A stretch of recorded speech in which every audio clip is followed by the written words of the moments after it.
میری پکوڑوں کی دکان تھی مگر بہت کم چلتی تھی۔ ایک دن ایک عورت مجھ سے پکوڑے خریدنے آئی تو مجھے ایک خالی برتن پکڑا گئی اور بولی پکوڑوں کا مسالہ اس برتن میں بنانا، پھر دیکھنا کمال۔ میں نے ایسا ہی کیا اور حیران رہ گیا جب ایک دن میں ہی میری دکان پر رش لگ گیا۔ مگر حیرت کی بات تھی کہ سب مرد میری دکان سے پکوڑے لے کر جاتے، کوئی عورت نہ آتی تھی۔ ایک دن ایک آدمی بولا بھائی جب سے تمہارے پکوڑے اپنی بیوی کو کھلائے ہیں وہ میری خوب خدمت کرنے لگ گئی ہے، حالانکہ پہلے وہ بہت بدتمیز تھی۔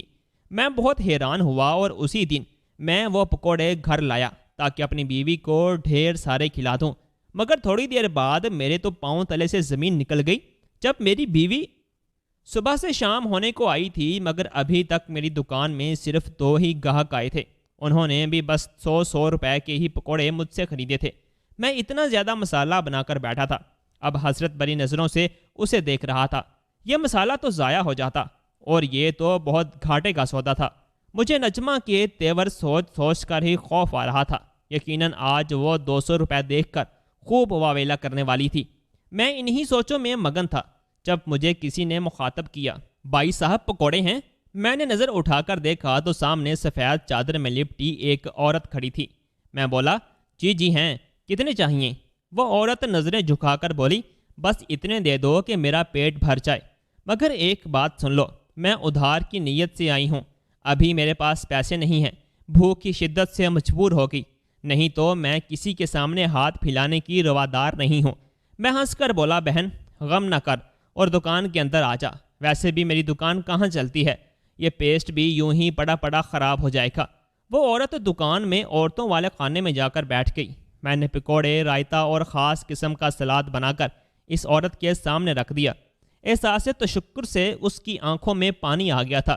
جب کھا کر وہ دکان سے باہر جانے لگی تو بولی بھائی صاحب میں یہ قرض ضرور چکاؤں گی۔ میں بولا بہن یہ پکوڑے میں نے آپ کو اللہ کے کھاتے سے کھلائے ہیں، اس سے میں اپنا نفع لے لوں گا۔ وہ عورت چلی گئی تو میں نے باقی بچے پیسٹ کے پکوڑے بھی بنا لیے اور سڑک پر پھرتے بکھاریوں میں تقسیم کر دیے اور کچھ گھر لے گیا۔ وہی ہوا جس کا ڈر تھا۔ نجمہ نے 200 روپے دیکھے تو مجھ سے لڑنے لگی۔ وہ بولی زاہد میں تو اس دن کو کوس رہی ہوں جب تم سے شادی کی تھی، میرے والدین نے نہ جانے کیا سوچ کر میرا رشتہ تمہارے ہاتھ میں دے دیا تھا۔ میری باقی بہنیں اپنے گھروں میں راج کرتی ہیں اور میں یہاں اپنے نصیبوں کو کوس رہی ہوں۔ روز روز روٹی کے ساتھ پکوڑے کھانے سے میری زبان گوشت اور سبزی کے ذائقے کو بھول گئی ہے۔ میں شرمندہ سا بیٹھا تھا۔ میں بولا نجمہ غم نہ کر، اللہ اچھے دن بھی لائے گا۔ وہ برتن پھینک کر بولی اچھے دن اس جنم میں تو نہیں ملنے والے مجھے۔ میں بھوکا ہی جا کر اپنے کمرے میں لیٹ گیا تھا۔ صبح میں دل سے کام پر چلا گیا، ابھی پیاز ہی کاٹ رہا تھا کہ کل والی عورت پھر سے آ گئی اور بولی بھائی صاحب آپ کا ادھار چکانے آئی ہوں۔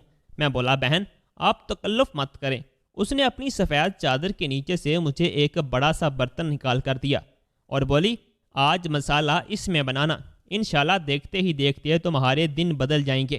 میں نے وہ برتن تھام لیا اور اس عورت کا شکریہ ادا کر کے اپنے کام میں مصروف ہو گیا۔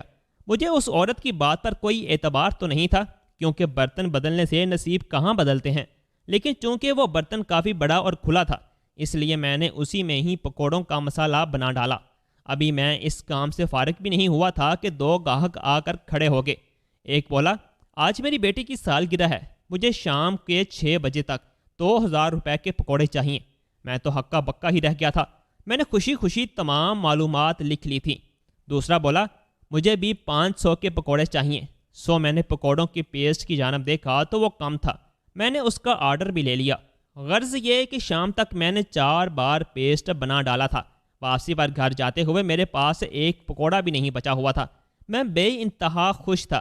میں نے نجمہ کے لیے ½ کلو چکن کڑھائی لی۔ جب میں گھر پہنچا تو اس کی خوشی کی انتہا نہ رہی۔ وہ بولی زاہد تمہارے پاس اتنے پیسے کیسے آ کے؟ میں بولا اللہ نے تمہاری دعا سن لی، آج بس سیل اچھی ہو گئی تھی تو تمہارے لیے گوشت لے آیا، کل تم نے فرمائش کی تھی نا۔ وہ بڑی خوش ہو گئی تھی۔ دراصل میں نے اپنی زندگی کا آدھا حصہ تنہا ہی گزارا تھا۔ میں اپنے والدین کی اکلوتی اولاد تھا، ہمیشہ سے ہی بہن بھائی کی کمی بہت محسوس ہوتی تھی۔ پھر 15 سال کا ہوا تو امی انتقال کر گئیں۔ مجھے یوں لگا جیسے میں بھری دنیا میں تنہا رہ گیا ہوں۔ ابو تو بیچارے خود مزدور تھے، وہ مزدوری کر کے میرا پیٹ پالتے یا پھر میرے غموں پر مرہم رکھتے۔ ابو صبح کے گئے شام میں ہی گھر لوٹتے تھے۔ وہ مجھ سے چند باتیں کرتے، اسکول کے متعلق پوچھتے تو میں کہہ دیتا کہ جی میں اسکول جاتا ہوں، مگر حقیقت میں ایسا کچھ نہیں تھا۔ میں نے تو امی کی وفات کے بعد سے اسکول کی شکل تک نہیں دیکھی تھی۔ میں سارا دن آوارہ گلیوں میں پھرتا رہتا تھا۔ ابو مستری تھے، چھت سے گر پڑے تو ریڑھ کی ہڈی پر چوٹ آ گئی تھی، اس لیے انہوں نے مستری کا کام چھوڑ دیا تھا۔ پھر کچھ عرصے کے لیے بستر سے ہی لگ گئے تھے۔ تب ابو کو علم ہو چکا تھا کہ میں نے اپنی تعلیم ادھوری چھوڑ دی ہے۔ وہ بہت روئے تھے، بولے زاہد تم بتا میں تیری ماں کو سب کیا جواب دوں گا؟ کیا وہ مجھ سے پوچھے گی نہیں کہ میں نے اس کی تعلیم پر کیوں نہ توجہ دی؟ میں شرمندہ تھا، اس لیے ابو سے معافی مانگ رہا تھا۔ میں ان کی اکلوتی اولاد تھا، ان کا واحد سہارا تھا۔ ان کے پاس مجھے معاف کرنے کے علاوہ اور کوئی چارہ بھی نہیں تھا۔ خیر ابو کے کام پر نہ جانے کی وجہ سے گھر کے حالات بہت خراب ہو گئے تھے۔ تب ابو نے مجھے سموسے پکوڑے بنا کر بیچنے کا مشورہ دیا۔ ابو چارپائی پر بیٹھے بیٹھے مجھے مسالہ بنا دیا کرتے تھے اور میں باہر گلی میں جا کر فروخت کر دیا کرتا تھا۔ ابو 2 سال چارپائی پر بڑے رہے، پھر اللہ کو پیارے ہو گئے، لیکن امی جنت نصیب کرے اور ابو کو بھی، انہوں نے یہ ہنر میرے ہاتھ میں دے دیا تھا، نہیں تو میں ہوتا اور دنیا جہاں کی ٹھوکریں ہوتی۔ میں ہر روز اتنا کما لیتا تھا کہ جس سے میرا خرچ نکل جاتا۔ زندگی بس اسی دائرے کے گرد گھوم رہی تھی۔ میری عمر پر لگا کر بڑھتی چلی جا رہی تھی۔ میرے ماموں کو میری شادی کا خیال آیا تھا، انہوں نے میرے لیے رشتے ڈھونڈنا شروع کر دیے تھے، مگر لڑکی والوں کی طرف سے بات ہی نہیں بنتی تھی۔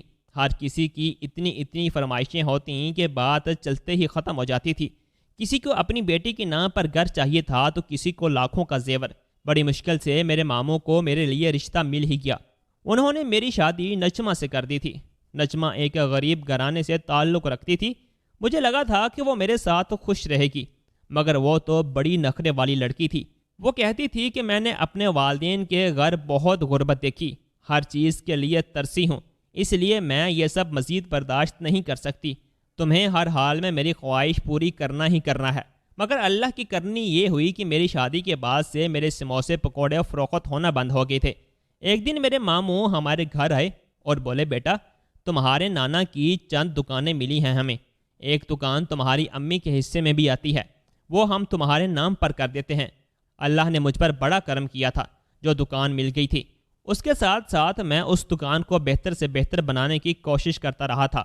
اتنا ہو گیا تھا کہ نجمہ کا خرچ نکلتا جا رہا تھا، جس سے کبھی کبھار اس کی کوئی خواہش بھی پوری ہو ہی جاتی تھی۔ مجھے نجمہ سے بڑا پیار تھا۔ امی کے بعد وہ میری زندگی میں آنے والی پہلی عورت تھی۔ وہ بھی میری امی کی طرح ہی تھی، پیار کرتی تھی مگر ہر وقت ڈانٹتی بھی رہتی تھی۔ آج کل تو اس کا مزاج بہت گرم رہنے لگا تھا، کیونکہ اب پکوڑوں کی فروخت نہ ہونے کے برابر تھی۔ لیکن آج جو ہوا تھا اس نے مجھے امید کی کرن تھما دی تھی۔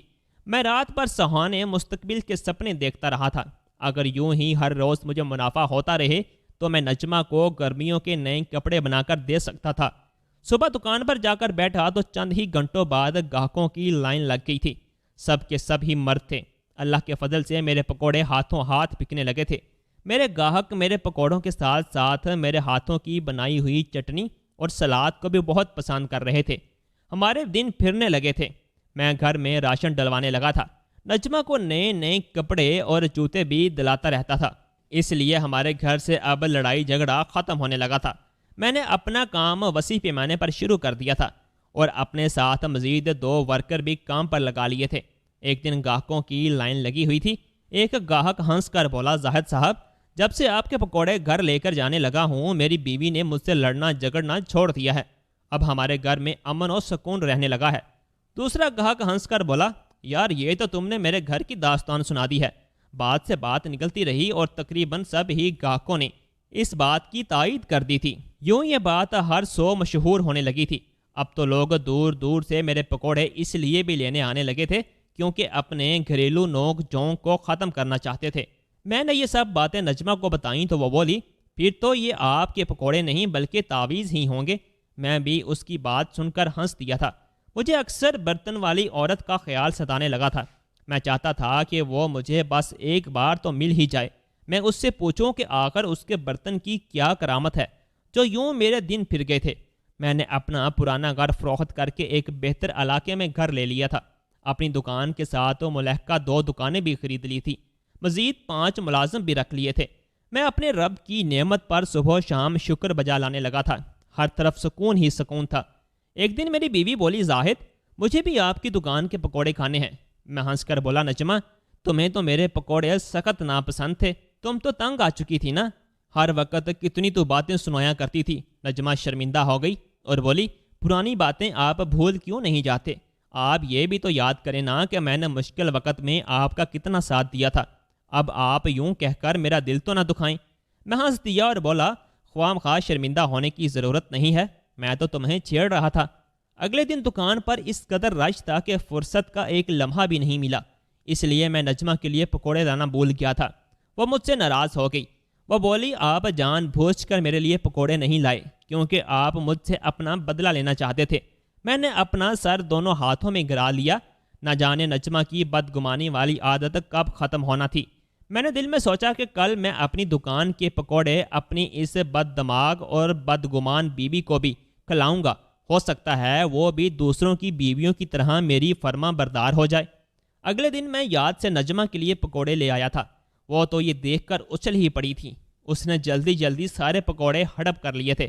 ابھی 10 منٹ بھی نہیں گزرے تھے کہ یہ دیکھ کر تو میرے قدموں تلے سے زمین ہی نکل گئی کہ نجمہ زمین پر لیٹی درد سے کرہ رہی تھی۔ اس نے اپنے پیٹ کو پکڑ رکھا تھا۔ وہ بولی، مجھے جلدی سے ہسپتال لے جائیں، نہیں تو آج میں بچوں گی نہیں۔ میں نے جلدی سے گاڑی نکالی جو 1 ماہ پہلے ہی خریدی تھی اور اپنی بیوی کو ہسپتال لے گیا تھا۔ ڈاکٹر نے اس کا مکمل چیک اپ کرنے کے بعد مجھے اپنے روم میں بلایا۔ میں گیا تو ڈاکٹر بولا، مسٹر زاہد میں جو بات آپ سے کرنے والا ہوں وہ آپ نے نہایت آرام سے اور تحمل سے سننی ہے۔ آپ کی بیوی کے معدے میں چند سال قبل کوئی السر بنا تھا، شاید جسے انہوں نے نظر انداز کر دیا تھا۔ کبھی کبھار کوئی درد کی گولی کھا لی اور بس وہ السر بگڑتا بگڑتا کینسر کی شکل اختیار کر گیا ہے، اور آپ جانتے ہیں کہ آپ کی بیوی کا کینسر آخری سٹیج پر پہنچ چکا ہے۔ یہ تو آپ شکر کریں کہ آج ان کے پیٹ میں درد ہوا اور آپ انہیں ہسپتال لے آئے، نہیں تو آپ کو کبھی اس بات کا علم ہی نہ ہوتا، آپ کی بیوی کی بیماری کی تشخیص ہی نہ ہوتی، اور ایسے ہی ایک دن یہ اس جہاں فانی سے کوچ کر جاتی۔ اب ان کو دعا دیں، ہو سکتا ہے کہ ان کی صحت میں بہتری آ جائے، مگر میری رپورٹس کہتی ہیں کہ ان کے پاس زیادہ دن نہیں بچے۔ ایک کوشش کیجیے گا کہ مریض کو ان کی بیماری کا علم نہ ہو، نہیں تو وہ وقت سے پہلے ہی چل بسیں گی۔ میں ڈاکٹر کی بات سن کر سنسا ہو گیا تھا۔ میں نجمہ کو گھر لے آیا اور اس کی خوب خدمت کرنے لگا۔ میں نے دکان ملازموں کے حوالے کر دی تھی اور زیادہ سے زیادہ وقت اپنی بیوی کے ساتھ گزارنے لگا تھا۔ وہ حیران ہوتی اور ہنس کر کہتی، زاہد ہلکی سی درد کے بعد تو آپ یکسر بدل کر ہی رہ گئے ہیں، آپ اپنے کام پر جائیں، سب کچھ یوں نہ چھوڑیں۔ میں نے اس سے پوچھا، نجمہ پہلے کبھی تمہارے معدے میں درد ہوا تھا کیا؟ وہ پھیکا سا مسکرائی اور بولی، ہر وقت ہی رہتا تھا، لیکن میں نے کبھی توجہ نہ دی۔ پہلے والدین غریب تھے، پھر آپ کے حالات بھی اچھے نہیں تھے۔ غریب بندہ تو بیمار بھی سوچ سمجھ کر ہوتا ہے۔ اب ہمارے حالات اچھے ہو گئے ہیں، آپ دیکھیے گا میں اچھی بلی ہو جاؤں گی۔ میں نے نجمہ کو اس کی بیماری کے متعلق نہیں بتایا تھا۔ وہ ساری رات تکلیف سے تڑپتی رہتی تھی، لیکن امید کا دامن اس نے ہاتھ سے جانے نہیں دیا تھا۔ ایک صبح نجمہ نے میرے ہاتھ میں دم توڑ دیا تھا۔ میں نے رو رو کر اپنا برا حال کر لیا تھا۔ میرے سخت وقت کی ساتھی مجھے میرے اچھے وقت میں چھوڑ کر جا چکی تھی۔ میں نے دنیا جہان سے رشتہ ختم کر لیا تھا۔ میں گوشائی نشین ہو کر رہ گیا تھا۔ پھر میں اپنی تنہائی سے گھبرا گیا۔ مایوسی ہر طرف پھیلی ہوئی تھی۔ میں نے اپنا دل بہلانے کے لیے اپنی دکان کا رخ کیا تھا۔ میرے ورکر میری ہدایت کے مطابق اس وقت کے دیے ہوئے برتن میں پکوڑوں کا پیسٹ بناتے تھے۔ دکانیں ترقی کر رہی تھیں۔ مجھے اس عورت کا خیال آیا تھا کہ نہ جانے وہ کہاں سے آئی تھی اور کہاں کو گئی تھی۔ اس بات کو بھی اب 1 سال کا عرصہ بیت چکا تھا۔ میں اپنے خیالات میں گم بیٹھا تھا جب میرے کانوں میں مانوس سی آواز گونجی۔ ایک عورت بولی، زاہد صاحب۔ میں نے نظریں اٹھا کر دیکھا تو سامنے وہی عورت کھڑی تھی جو سال پہلے مجھے برتن دے کر گئی تھی۔ میں جلدی جلدی اپنی جگہ سے اٹھا اور بولا، میں آپ کے متعلق ہی سوچ رہا تھا، آئیے آئیے۔ میں ان کو عورتوں والے خانے کی طرف لے گیا تھا۔ پھر میں اجازت لے کر ان کے پاس بیٹھ گیا اور بولا، آپ کون ہیں؟ آپ نے مجھے وہ برتن دیا تھا، اس میں ایسا کیا تھا کہ میرے حالات ہی بدل کر رہ گئے تھے؟ وہ مسکرانے لگی اور بولی، زاہد صاحب میرا نام زینب ہے۔ میں نے ایک غیر اسلامی گھر میں آنکھ کھولی تھی۔ ساری زندگی اپنے باپ دادا کے مذہب پر چلتی رہی اور پھر اپنے ہی ایک کزن کے ساتھ محبت کی شادی کر لی۔ میرے گھر 2 چاند سے بیٹے بھی پیدا ہوئے۔ میرا شوہر اچھا کماتا تھا، محبت کرتا تھا، ہم دونوں کی جوڑی مثالی جوڑی سمجھی جاتی تھی۔ پھر میرے شوہر کا تبادلہ ہو گیا تو میں اس کے ساتھ ہی نئے گھر چلی گئی تھی۔ وہ علاقہ مسلمانوں کا تھا۔ میری دوستی فاطمہ نامی ایک لڑکی سے ہو گئی تھی۔ وہ بہت ٹھنڈے مزاج کی پرسکون سی لڑکی تھی، ہر لمحہ مسکراتی رہتی تھی۔ فاطمہ کے وجود میں ایک پرسکون سا ٹھہراؤ تھا، جبکہ میرے اندر اضطراب کی ٹھاٹھیں مارتا ہوا سمندر تھا۔ میں اس سے پوچھتی کہ تم اتنی پرسکون کیوں رہتی ہو؟ تو وہ بولی، دیکھو نا، ہمارے ارد گرد کے لوگ، یہ زمین و آسمان، ہوا، پانی، وقت، لمحے، سب اللہ کے ہاتھ میں ہیں۔ اور سب سے زیادہ سکون کی بات پتہ کیا ہے؟ کہ اللہ ہمارا ہے۔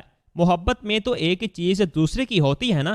میں نے اپنا آپ اللہ کو سونپ دیا ہے، سب اللہ کی مرضی، مجھے کچھ دے یا نہ دے۔ میں تو مشکل کی ہر گھڑی یہی کہتی ہوں کہ اللہ مالک ہے۔ یہ الفاظ میرے دل کو ڈھارس پہنچاتے ہیں۔ فاطمہ کے الفاظ میں جادو تھا، میرا دل بدل کر رہ گیا تھا۔ مجھے بھی کوئی پریشانی آتی تو کہتی کہ اللہ مالک ہے۔ ان الفاظ نے مجھے اللہ کے نزدیک کر دیا تھا اور میں نے اسلام قبول کر لیا۔ اسلام کا راستہ بڑا کٹھن تھا۔ میرے شوہر کو جب علم ہوا تو اس نے مجھے کڑی سے کڑی سزا دی۔ اس کی محبت ختم ہو گئی تھی اور نفرت نے مجھے اپنے حصار میں لے لیا تھا۔ میرے شوہر نے مجھے کہا کہ تم اسلام چھوڑ دو، نہیں تو طلاق دے دوں گا۔ میں نے کہا، دے دو طلاق، اللہ کو نہیں چھوڑوں گی۔ میرے شوہر نے مجھے طلاق دے کر گھر سے نکال دیا، میرے بچے مجھ سے چھین لیے۔ میں در در کی ٹھوکریں کھانے لگی تھی۔ ایک دن آپ کی دکان پر بھی گئی تھی۔ اس دن میں 3 دن کے فاقے سے تھی۔ آپ نے مجھے پکوڑے دیے تو دل کو ڈھارس ملی تھی۔ پھر میں دارالامان چلی گئی تھی۔ میں نے وہاں جا کر قرآن پاک کی ایک آیت لکھ کر اس برتن کے پیچھے چپکا دی تھی۔ میں جانتی تھی کہ میں نے اللہ کے لیے بہت کچھ چھوڑا ہے، وہ مجھے مایوس نہیں لوٹائے گا۔ اسی آیت نے آپ کے رزق میں بھی برکت ڈال دی اور لوگوں کے گھروں میں اتفاق اور محبت بھی ڈال دی تھی۔ میں زینب کی باتیں سن کر بے حد متاثر ہوا تھا۔ میری آنکھوں سے آنسو بہنے لگے تھے۔ میں بولا، زینب، ہم کتنے بدنصیب لوگ ہیں نا، ہمیں تو پیارا مذہب اسلام پلیٹ میں رکھ کر ملا ہے، لیکن ہم نے اس کی قدر نہیں کی اور خود کو معاش کی فکروں میں اس قدر الجھا لیا کہ خدا کو ہی بھول بیٹھے۔ حالانکہ یہ میرے رب کا وعدہ تھا کہ رزق تو اس کے ذمے ہے۔ پھر پتہ نہیں اچانک میرے دل کو کیا ہوا۔ میں بولا، زینب، آپ مجھ سے شادی کر کے مجھے شرف بخشیں۔ زینب کی آنکھوں میں آنسو آ گئے۔ وہ بولی، زاہد صاحب، یہ الفاظ آپ کے منہ سے جس نے نکلوائے ہیں، میں اس کی رضا میں راضی ہوں۔ میں آپ کے ساتھ شادی کرنے کے لیے تیار ہوں۔ میں بے انتہا خوش ہو گیا تھا۔ میں اپنے گھر جا کر نکاح کے انتظامات کرنے لگا۔ پھر میں زینب کو دارالامان سے رخصت کر کے لے آیا تھا۔ زینب نے میری زندگی خوشیوں سے بھر دی تھی۔ اللہ نے مجھے زینب سے اولاد بھی دے دی تھی۔ میں اللہ کا جتنا بھی شکر ادا کرتا کم تھا کہ اس نے اپنے قرب سے بھی نواز دیا تھا۔ دوستو، آپ کو ہماری آج کی کہانی کیسی لگی؟ کمنٹ باکس میں اپنی قیمتی رائے کا اظہار لازمی کیجیے گا۔ کہانی اچھی لگی ہو تو ویڈیو کو لائک اور چینل کو سبسکرائب بھی لازمی کر دیجیے گا۔ اللہ حافظ۔